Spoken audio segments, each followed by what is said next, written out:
नमस्कार दोस्तों जो मैंने लास्ट टाइम आपको एक वीडियो डाली थी अपनी टाटा पंच की, जिसमें मैंने बताया था कि आप किस को ये गाड़ी लेनी चाहिए, किसके लिए सूटेबल है, किसके लिए नहीं।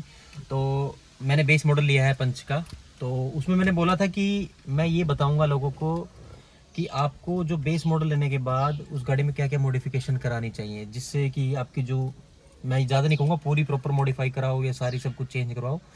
मेरा कहने का मतलब यही, जो ज़रूरी चीज़ें एक आम जिंदगी में लोगों को यूज़ करनी चाहिए वो आपको मैक्स टू मैक्स 30 से 40 के बजट में हो जाएगी। जो मैंने कराई है मैं आपको बता देता हूँ क्या क्या चीज़ें आपको मॉडिफाई करानी चाहिए।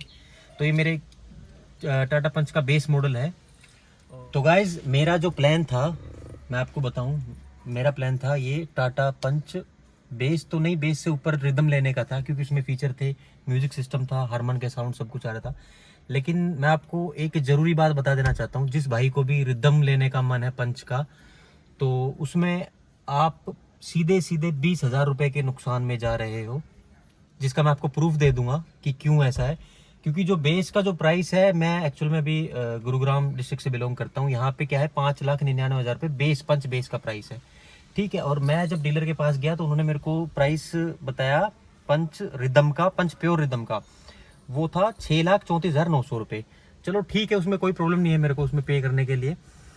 लेकिन जब मैंने उसमें देखा जो रजिस्ट्रेशन चार्जेस है बेस के और पंच जो प्योर हमारी है और रिदम के, उसमें मुझे 20,000 रुपये का जो है पूरा जो है अंतर लगा, दिखाई दिया मेरे को। क्योंकि बेस पे जो हमारा रजिस्ट्रेशन यहाँ पे वो 37,000 का पड़ता है, एज पर जो डीलर ने मेरे को जो अपना परफॉर्मा दिया था। और जो पंच रिदम है उस पर जो मेरा रजिस्ट्रेशन चार्जेस है जो गवर्नमेंट मुझसे लेती है, वो लेती है 57,000, 57,842। आप देख सकते हो, मैं अगर आपको दिखाऊं, ये पंच प्योर है। पंच प्योर का जो प्राइस है 599, मतलब करीब 6 लाख रुपए है। इंश्योरेंस 32,000 रुपये का और रजिस्ट्रेशन चार्जेस 37,000 रुपीज़ के। उसी के नीचे का, उसी के जस्ट एक ऊपर जो वेरिएंट है हमारा, ये है पंच प्योर रिदम। रिदम का जो बेस, इसका जो प्राइस है 634 है। ये इंश्योरेंस भी करीब करीब सेम ही है। लेकिन जो इसका रजिस्ट्रेशन में आप देखिएगा, जो रजिस्ट्रेशन के जो चार्जेस है वो 37,000 से 57,000, मतलब 20,000 रुपये हम गवर्नमेंट को टैक्स देंगे सिर्फ अपना जो मॉडल है वो अपग्रेड करने के लिए। तो फिर मेरे मन में ये ख्याल आया कि क्यों ना मैं बेस मॉडल लेके, जो 20,000 रुपये मेरे को ये जो मैं एक्स्ट्रा रिदम के लिए पे करूँगा, वो 20,000 रुपये मैं अपने पंच प्योर में लगा के, जो भी रिदम में जितने भी फीचर्स आते हैं, जो छोटे मोटे कुछ फीचर्स हैं, साउंड है जैसे कि रिदम इसका, और एक छोटा सा उसमें इंफोटेनमेंट सिस्टम तो नहीं है, मैं कहूँगा उसमें एक छोटी सी एलईडी है जिससे आप म्यूज़िक सब चला सकते हो। तो मैंने सोचा 20,000 रुपये ये हो गए मेरे पास, और उसके अलावा 10-15,000 रुपये और ऐड करके मैं अपनी गाड़ी को क्यों ना मैं अच्छे से बाहर मॉडिफाई कराऊँ।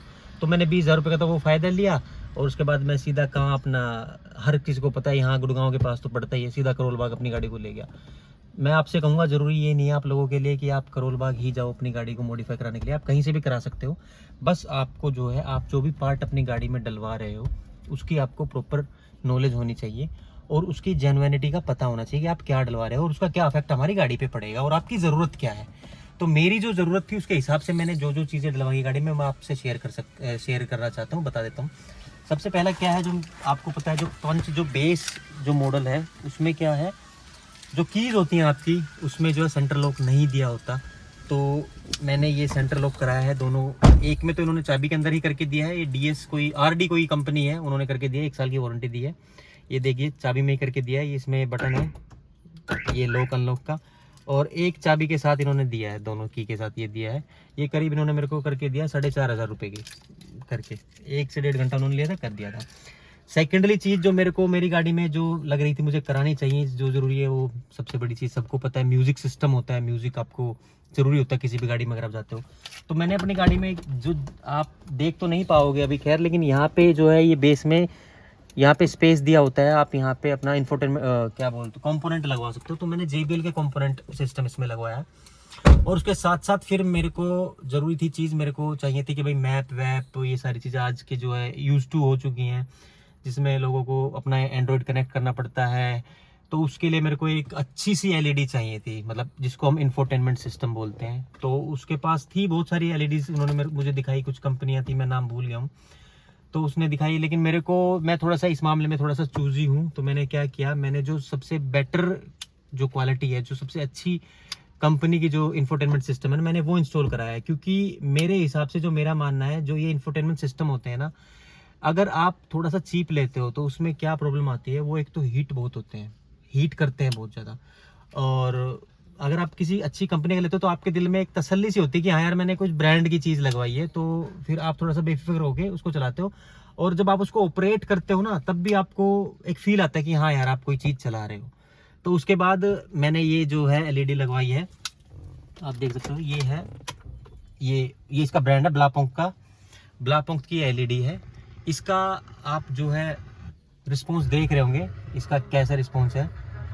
इसका रिस्पॉन्स बहुत ही स्मूथ और बहुत ही अच्छा है। मैं ये नहीं कह रहा कि आप यही एलईडी लगवाओ, क्योंकि ये थोड़ी सी एक्सपेंसिव पड़ जाती है, तो मैं ये नहीं कह रहा आप यही लगवाओ, आप दूसरी भी चूज़ कर सकते हो, जैसे मिंडा की भी आती है, बहुत सारी हमारी कंपनी है, वो लगवा सकते हो।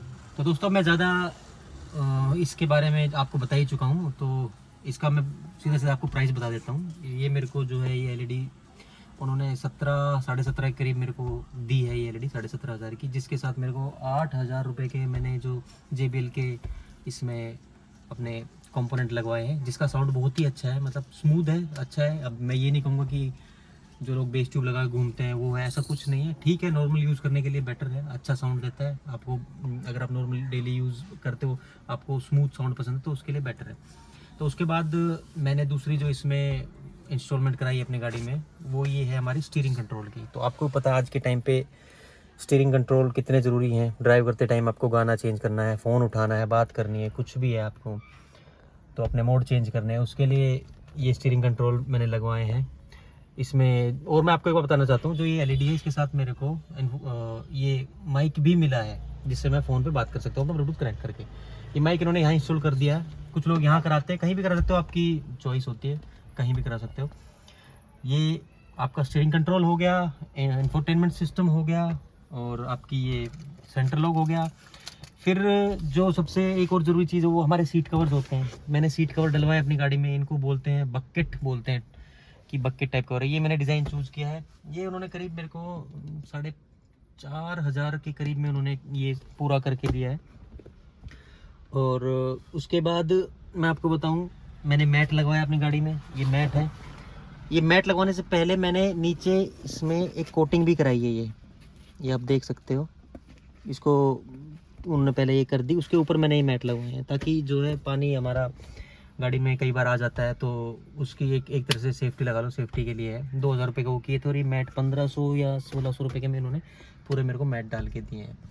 और मैं आपको बताऊं मैंने क्या अपनी गाड़ी में ज़्यादा चेंज और कुछ नहीं कराया ज़्यादा, क्योंकि मैं ज़्यादा छेड़छाड़ नहीं कराना चाहता हूँ गाड़ी की चीज़ों से, क्योंकि ज़्यादा छेड़छाड़ कराने से वही होता है, एक तो कुछ लोग बोलते हैं वारंटी वॉइड हो जाती है। हाँ, मैं भी मानता हूँ कि भाई जब बाहर से ज़्यादा काम करना ठीक नहीं, जो आपको ज़रूरी चीज़ है वही करानी चाहिए। व्हील कवर डलवाए हैं इसमें मैंने। तो गाइज़ वो जो मॉडिफिकेशन थी वो मैंने अपनी गाड़ी के जो है अंदर जो नेसेसरी मेरे को लगी मैंने कराई है। अब मैं बता देता हूँ बाहर क्या क्या है। ये एक कैमरा है, सबसे पहला ये रियर कैमरा है, ये ज़रूरी होता है कि पीछे देखने के लिए स्क्रीन में आपके आ जाता है कि भाई बैक करते टाइम। और ये मैंने 1,000 रुपये का लगवाया है, मैंने चीप ही लगवाया है, ज़्यादा मेरे को उसकी मतलब ज़रूरत थी नहीं। सेकेंडली मैंने क्या लगवाया अपना, ये स्पॉइलर है, ये 2,000 रुपये का, वैसे कंपनी में 5,000 का मिलता है, मैंने 2,000 का लगवाया। ये मेरी पर्सनल चॉइस थी, क्योंकि मेरे को था भाई ये आपकी मतलब चॉइस, आप लगवा सकते हो नहीं भी लगवा सकते हो, कोई ज़रूरी नहीं है। तीसरी चीज़ मैंने लगवाई है, ये मेरे व्हील कवर है, ये व्हील कवर्स लगवाए हैं मैंने, ये करीब मेरे को 1,000 रुपये के चारों पड़ गए थे। बस बाहर मैंने इतनी मॉडिफिकेशन कराई, क्योंकि मैं ज़्यादा मॉडिफिकेशन नहीं कराता अपनी गाड़ी में, जो मेरे लिए ज़रूरी था मैंने कराया था। ये सारी मॉडिफिकेशन मेरे को मैं आपको बताऊँगा। मॉडिफिकेशन मैं बता रहा हूँ, ये हमारे डोर वाइज़र है, ये लगवाना, ये तो ज़रूरी चीज़ है, ये आपको भी लगवानी चाहिए। बारिश वारिश आती है तो अंदर नहीं आती है, प्रोटेक्ट करते हैं डोर को। और ये जो सारी चीज़ें थी मैंने अपनी पंच गाड़ी में कराई हैं, आप लोग भी देख लीजिए आपके लिए क्या ज़रूरी होता है, आप करा सकते हो। मेरे लिए जो ज़रूरी था मैंने ये सब कराया है। और अब मेरे को जैसे फील आता है इस गाड़ी में बैठ के, बेस वाला फील तो बिल्कुल नहीं आता है। और मैं खुश भी हूँ कि भाई रिदम नहीं ली मैंने, 20,000 रुपये बचा के मैंने इसमें वो 20,000 ऐड करके अपना जो मॉडिफिकेशन कराई, और गाड़ी अच्छी चल रही है और ठीक है, सारी चीज़ें एक बजट में है और बजट फ्रेंडली। Thank you.